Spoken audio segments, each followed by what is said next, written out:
Over Medical Lake, at least according to some residents who say they are everywhere. The city is now exploring options about what can be done about the deer dilemma.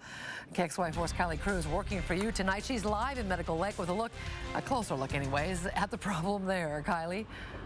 And indeed, roughly 5,000 people live here in Medical Lake, and who knows how many deer. Any person that I talked to today, I mentioned the word deer, and they say, oh, well, there's a lot of them here. And it seems that the animal has kind of become an unofficial mascot in this town. And now the city is trying to find a way, trying to figure out what to do with all the deer.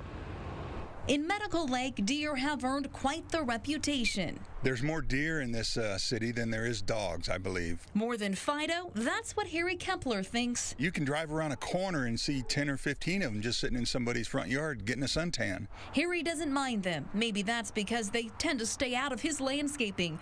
But that's not the case for Ruby Emerson. Very common. I come home and they're out in the front yard.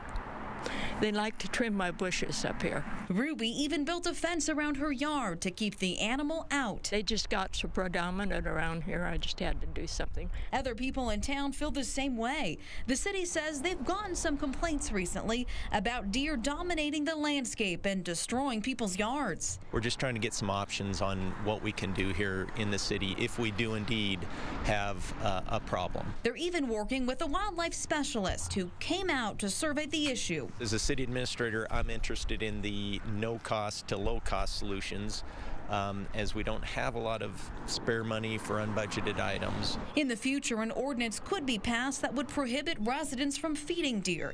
The city could even trap and relocate the animal, but that's all up to City Council. In the meantime, I think they're wonderful. Harry will enjoy his moments with Bambi in his backyard.